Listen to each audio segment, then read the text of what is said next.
अस्सलाम वालेकुम स्टूडेंट्स। उम्मीद करता हूँ आप सब खैरियत से होंगे। मेरा नाम इंजीनियर शहजादा इत्तिशाम, जो कि मैं नेट एकेडमी प्लेटफॉर्म से आपसे मुखातिब हूँ। मैं आपका मैथ टीचर। जिस तरह मैंने पिछले लेक्चर में आपको बताया था कि नंबर्स क्या होते हैं, आज हम फर्दर एक्सरसाइज 1.1 स्टार्ट करेंगे।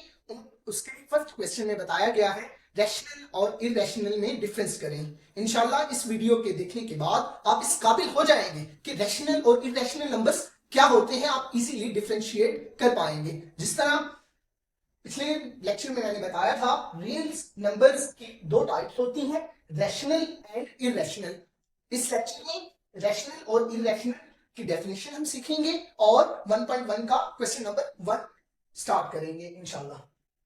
अब रियल नंबर, इसकी दो टाइप्स हैं, रैशनल और इरेशनल। सबसे पहले हम रैशनल के मतलब डिस्कस करते हैं। रैशनल नंबर्स क्या होते हैं, उसकी डेफिनेशन ये जो कि सिंबल्स में हमें गिवन है। मैंने इसलिए इसे इस तरह लिखा है ताकि आप भी अंडरस्टैंड कर सकें ये सिंबल्स क्या है। P ओवर क्यू की शक्ल, रैशनल नंबर इस तरह के नंबर्स होते हैं जिन्हें P ओवर क्यू की शक्ल में लिख सकते हैं। अब देखिए जो ये लाइन से ऊपर है क्यू P, इसे हम कहते हैं नॉमिनेटर, और क्यू जो कि लाइन से नीचे है उसे हम कहते हैं डिनोमिनेटर। P और Q बिलोंग्स, ये अलावा देख रहे हैं स्टूडेंट, इसका मतलब क्या होता है, बिलोंग टू मतलब पार्ट होता है इंटीजर्स का। जिस तरह स्टूडेंट्स आपने सुना होगा नेचुरल्स नंबर होते हैं 1 से स्टार्ट होते हैं, इवन नंबर होते हैं वो 2 4 इस तरह स्टार्ट होते हैं। इसी तरह एक सेट होता है नंबर्स का इंटीजर जिसके अंदर जीरो और प्लस माइनस दोनों के इंटीजर्स होते हैं, उन्हें हम इंटीजर नंबर्स कहते हैं। जो हमारे पास P और Q है वो इन नंबर्स में से कुछ भी हो सकता है।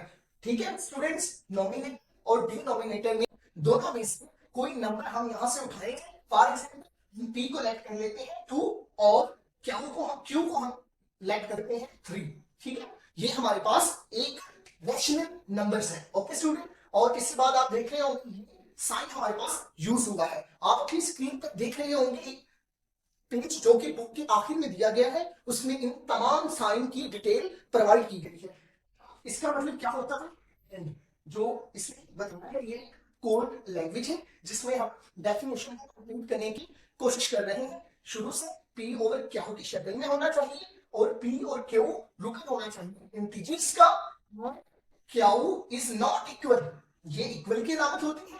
अगर हम इस पे एक बार लगा दें तो ये नॉट इक्वल की अलामत बन जाती है कि Q हमारे पास जीरो नहीं होना चाहिए। जीरो क्यों नहीं होना चाहिए, अगर हमारे पास डिनोमिनेटर मतलब लाइन के नीचे जीरो आ जाए तो हमारी जो वैल्यू है वो इनफिनिटी मतलब लामहदूद तक पहुंच जाती है, जो कि कभी सॉल्व नहीं होती। ओके स्टूडेंट्स, रैशनल नंबर्स के मुतालिक मैंने आपको बताया ऐसे नंबर्स जो P ओवर क्यू की शक्ल में लिखे जाए, और P और Q किससे बिलोंग करते हैं, इंटीजर्स से। इंटीजर्स क्या है, 1 से लेके 0 1 प्लस और माइनस में नंबर्स हैं जिनमें से कुछ भी हो सकते हैं, और Q नॉट इक्वल टू 0 होना चाहिए। स्टूडेंट्स, ये हमारे पास रैशनल नंबर्स हैं और मैंने आपको एग्जांपल से गाइड भी किया है।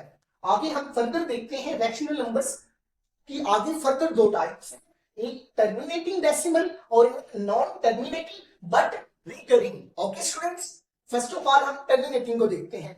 टर्मिनेटिंग ऐसे नंबर्स होते हैं, टर्मिनेटिंग का मतलब ये होता है कि खत्म करना। ओके स्टूडेंट्स, टर्मिनेटिंग कोई भी डिजिट फॉर एग्जांपल 1 ओवर 2 लेते हैं, हम इन्हें डिवाइड करते हैं, आंसर हमारे पास 0.5 आता है, मतलब खत्म हो गया। आगे हमारे पास और कोई नंबर्स नहीं आए, हमारे पास कुछ डिजिट होते हैं जिन्हें हम डिवाइड करते हैं, वो चलते ही रहते हैं। मगर ऐसे डिजिट्स जिन्हें हम डिवाइड करें और हमारे पास एक फाइनाइट मतलब खत्म होने वाला आंसर जिन्हें हम गिन सके वो आंसर आए, तो वो हमारे पास टर्मिनेट डेसिमल्स होते हैं। जिस तरह 1 ओवर 2 को डिवाइड करें तो 0.5 आता है, और इसी तरह 3 ओवर 4 को डिवाइड करें 0.75 आता है, और उससे अलावा कोई रकम नहीं। ये हमारे पास टर्मिनेटिंग डिजिट्स होते हैं। और एक बात याद रखने के लिए याद रखें, जितने भी टर्मिनेटिंग डिजिट्स या नंबर्स होते हैं वो सारे रैशनल्स होते हैं। ओके स्टूडेंट्स, क्योंकि हम नेक्स्ट क्वेश्चन मतलब अपनी एक्सरसाइज 1.1 के फर्स्ट क्वेश्चन में ये डिफरेंशिएट करना है कौन सा रैशनल है और इरेशनल। इसके लिए हम याद करना पड़ेगा रैशनल कौन से नंबर होते हैं और इरेशनल कौन से नंबर होते हैं। अब रैशनल की टर्मिनेटिंग हमने टाइप कर चुके हैं, अब दूसरी टाइप है नॉन टर्मिनेटिंग रीअकरिंग। अब जिस तरह नॉन टर्मिनेटिंग से आपको पता चलता है कि ये टर्मिनेटिंग का उल्ट है, मतलब दो नंबर्स को हम डिवाइड करेंगे और आंसर हमारे पास चलता ही जाएगा, मतलब फाइनाइट एंड होने वाला नहीं होगा। मगर ये रीअकरिंग होगा, मतलब दो, फर्ज करो स्टूडेंट्स हम दो डिजिट्स को डिवाइड करते हैं, 1/3 को डिवाइड करो 0.0333333 हमारे पास चलता ही जा रहा है, मतलब जो इशारिया के बाद जितने भी नंबर्स हैं वो अपने आप को एक वक्फे के बाद रिपीट कर रहे हैं, मतलब 3 आता है तो 3 के फौरन बाद फिर 3 आता है, मतलब और कोई डिजिट नहीं आता, रीअकरिंग होता है। तो जितने भी डिजिट्स जिन्हें हम डिवाइड करें और इशारिया के बाद वो अपने आप को रिपीट करें वो हमारे पास रैशनल नंबर्स होते हैं। स्टूडेंट्स दोबारा देखें, रैशनल नंबर्स की दो टाइप है, टर्मिनेटिंग मतलब दो नंबर्स को हम डिवाइड करें और आंसर एंड हो जाए वो हमारे पास रैशनल नंबर, और नॉन टर्मिनेटिंग में रीअकरिंग मतलब दो नंबर्स को डिवाइड करें वो इशारिया के बाद अपने आप को रिपीट करवाए और ये रीअकरिंग कहलाएगा और ये हमारे पास रैशनल नंबर होगा। ठीक है स्टूडेंट्स, उम्मीद करता हूं आपको रैशनल नंबर्स समझ आ चुके हों। इससे बाद हम इरैशनल की तरफ आते हैं। इरैशनल नंबर्स क्या होते हैं? ये रैशनल नंबर्स का उल्ट, मतलब P ओवर Q की शक्ल में हम इन्हें नहीं लिख सकते, मतलब ये इशारिया की फॉर्म में होंगे और नॉन रीअकरिंग होंगे। ठीक है स्टूडेंट्स, और जो यहाँ बाकी कंडीशन सेम है कि P और Q बिलोंग करेंगे इंटीजर से। आपको पता है ये साइन बिलोंग का है और इंटीजर का मैं आपको बताकर आया हूं, इसमें प्लस माइनस दोनों के डिजिट्स होते हैं। जिस तरह हमारे पास नेचुरल नंबर इवन नंबर्स का सेट होता है, इसी तरह हमारे पास इंटीजर्स का नंबर होता है। और ये साइन का भी आपको पता है एंड का, और Q not equal to 0 because मैंने आपको बताया था कि ये इंफिनिटी को शो करता है, कभी आंसर खत्म आता ही नहीं है, आंसर हमारे पास नॉट डिफाइन हो जाता है। जबकि मैंने आपको बताया हो रैशनल और इरैशनल हमारे पास डिफाइंड सेट है। ओके स्टूडेंट्स, रैशनल की आगे फर्दर एक टाइप है नॉन टर्मिनेटिंग और नॉन रीअकरिंग, मतलब आपने कंफ्यूज नहीं होना रैशनल की टाइप से, वो नॉन टर्मिनेटिंग उधर है मगर वो रीअकरिंग है, इसमें नॉन रीअकरिंग मतलब हम एक चीज को डिवाइड करेंगे और उसका आंसर इशारिया के बाद अपने आप को रिपीट नहीं करेगा। फॉर एग्जाम्पल हम स्क्वायर रूट 2 का कैलकुलेटर पे लिखते हैं और उसका आंसर निकालते हैं, वो इशारिया के बाद अपने डिजिट्स को रिपीट नहीं करेगा, 4 1 4 2 1 3 6 इसका रिपीट नहीं करेगा अपने आप को। ऐसा नंबर जिसे हम सॉल्व करें और इशारिया के बाद वो अपने आप को रिपीट ना करे वो हमारे पास नॉन टर्मिनेटिंग नॉन रीअकरिंग होता है, जो कि किसकी टाइप है? Non rational numbers, irrational numbers की। ओके स्टूडेंट्स, वो हमारे पास इरैशनल नंबर होंगे। स्टूडेंट कुछ एग्जांपल्स मैं आपको समझाने की कोशिश करता हूं। फॉर एग्जांपल अगर हम 2 लिखते हैं, आपके जहन में क्या आता है? ये हमारे पास रैशनल नंबर होगा या इरैशनल? सोचिए, क्यों? देखने से हम कहेंगे भाई ये तो रैशनल ना इरैशनल है, क्यों? क्योंकि पी ओवर क्यू की शक्ल में होना चाहिए, तो इसमें नोमिनेटर तो है, डिनोमिनेटर कहां गया? ये हमें पता होना चाहिए, जिसके नीचे कुछ नहीं होता 1 होता है। तो जैसा कि ये पी ओवर क्यू की शक्ल में हमारे पास आ गए, तो इसका मतलब आप 2 3 जितने भी नंबर्स देखें वो हमारे पास रैशनल नंबर्स होते हैं। ओके स्टूडेंट्स, अब हम एक्सरसाइज अपनी स्टार्ट करते हैं। क्वेश्चन नंबर 1, नंबर 1 की तरफ हम आते हैं। ओके स्टूडेंट्स, हमारे पास क्वेश्चन नंबर 1 क्या है, उसमें हमने फाइंड करना है रैशनल नंबर कौन सा है और इरैशनल नंबर कौन सा है। आपके सामने मैंने 10 क्वेश्चन है क्वेश्चन नंबर 1 के, वो हम 1 बाय 1 सॉल्व करते हैं। क्वेश्चन नंबर 1 देखते हैं स्टूडेंट्स कि हमारे पास रैशनल है या इरैशनल। स्टूडेंट जिस तरह मैं पहले आपको टर्मिनोलॉजीज बताकर आया हूं, तो आप देखें 2.353535, अब हम पॉइंट्स में है ये वैल्यू, तो हम देखते हैं उससे बाद हमारे पास फाइनाइट मतलब एंड हो रही है, टर्मिनेटिंग है। टर्मिनेटिंग का मतलब क्या है स्टूडेंट्स? ये गिने जा सकते हैं और हमारे पास खत्म हो रहा है, मतलब ये देखिए रैशनल की टाइप है टर्मिनेटिंग, और टर्मिनेटिंग मैंने आपको बताया इशारिया के बाद इतने डिजिट होते हैं जिन्हें हम गिन सकते हैं और उससे बाद वो खत्म हो जाते हैं। तो पहला हम क्वेश्चन देखें तो वो इशारिये के बाद गिने जा रहे हैं और खत्म हो जाते हैं, तो ये हमारे पास रैशनल नंबर है। क्वेश्चन नंबर 2 की तरफ आते हैं। स्टूडेंट्स इसमें आप देख रहे होंगे बार इन्होंने यूज की हुई है। ये बार का मतलब क्या होता है?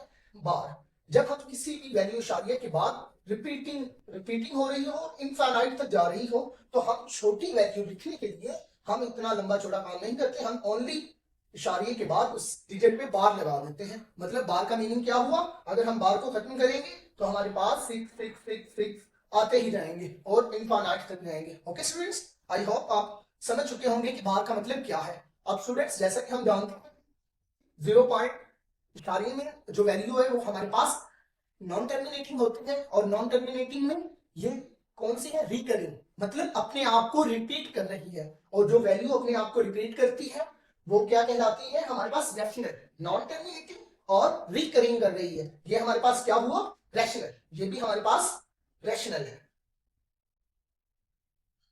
नेक्स्ट क्वेश्चन की तरफ आते हैं। ये देखिए आप 2.236 जा रहा है, पता लग रहा है हमें ये नॉन टर्मिनेटिंग है, मगर अपने आप को रिकरिंग मतलब रिपीट नहीं कर रहा, मतलब ये नॉन रिकरिंग है। जिस तरह हम देखते हैं नॉन टर्मिनेटिंग और नॉन रिकरिंग ये किसकी टाइप है, इररेशनल की। तो हमारे पास ये क्या हुआ, इररेशनल। ओके स्टूडेंट्स, अब हम क्वेश्चन नंबर 4 की तरफ आते हैं।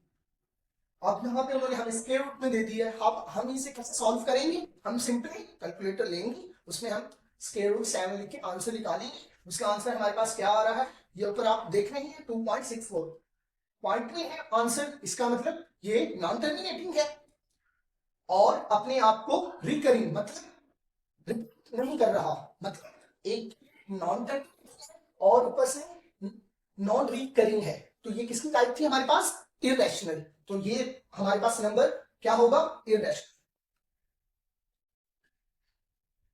ओके स्टूडेंट्स, अब हमारे पास इन्होंने ई दिया हुआ है क्वेश्चन नंबर 5 में।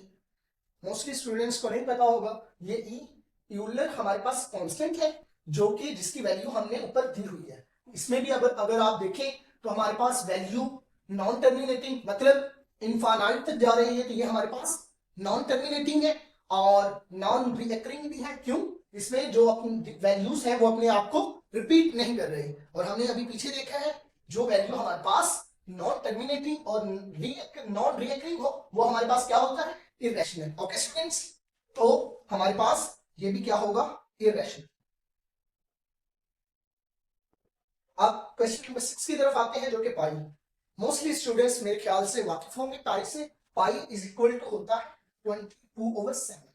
अगर हम इसे सॉल्व करें तो हमारे पास जो आंसर आता है वो हमारे पास नॉन टर्मिनेटिंग और नॉन रिकरिंग आता है। स्टूडेंट्स के पूछेंगे कि ये तो नॉमिनेटर और डिनोमिनेटर दोनों में है, 22/7 है, तो ये तो रैशनल होना चाहिए। मगर जब हम इसे डिवाइड करते हैं कैलकुलेटर पे तो हमारे पास आंसर नॉन टर्मिनेटिंग और नॉन रिकरिंग आता है, जो कि किसकी टाइप थी, इररेशनल की। ओके स्टूडेंट्स, तो इसलिए हमारे पास इररेशनल।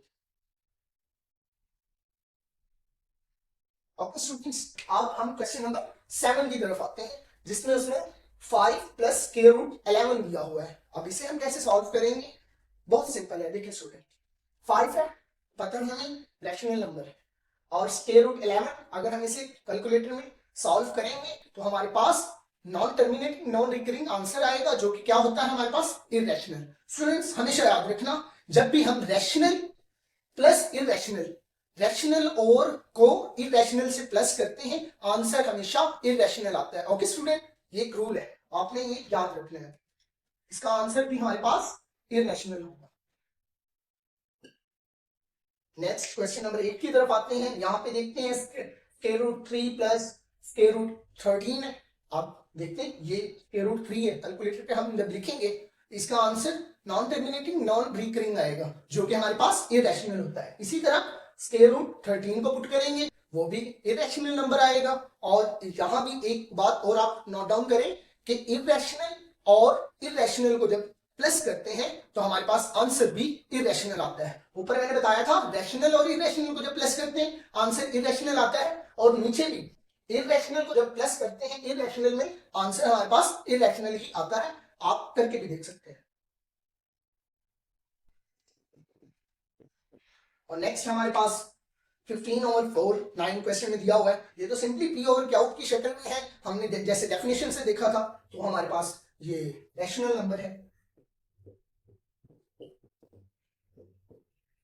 अब हम अपने क्वेश्चन नंबर 1 के लास्ट क्वेश्चन करते हैं, जो कि हमारे पास 10 है।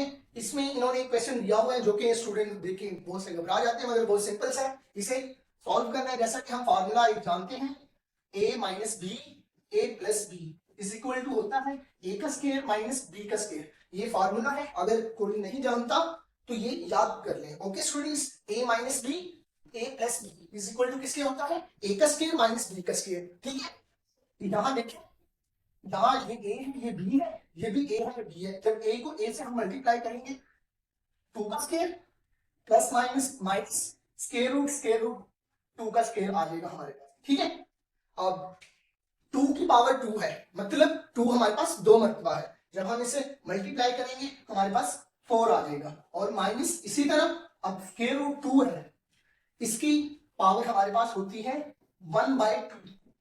ओके स्टूडेंट, स्क्वायर रूट मतलब जो हमारे पास ये स्क्वायर रूट है, ये इज इक्वल टू होता है इस तरह 1/2 पावर आती है इसकी। तो 2 पावर पहले ये इससे कैंसिल हो जाएगा और हमारे पास अकेला 2 बचेगा, और 4 में से जब हम 2 को माइनस करेंगे हमारे पास 2 आएगा, जो कि 2 एक हमारे पास डिजिट नहीं, मैंने बताया इसके लिए कुछ नहीं होता, 1 होता है। तो ये हमारे पास रैशनल नंबर होगा।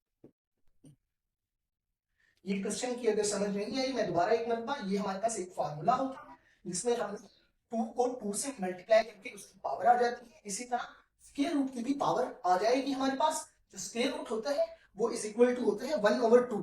जब 1/2 ऊपर वाले 2 से कैंसिल हो जाएगा और हमारे पास ओनली 2 बचेगा। 4 में से -2 करेंगे हमारे पास 2 आंसर आएगा, जो कि हमारे पास रैशनल नंबर है। ओके स्टूडेंट्स, और नेक्स्ट लेक्चर में हम 1.1 के क्वेश्चन नंबर 2 एंड 3 को हम सॉल्व करेंगे। ओके स्टूडेंट, अल्लाह हाफिज।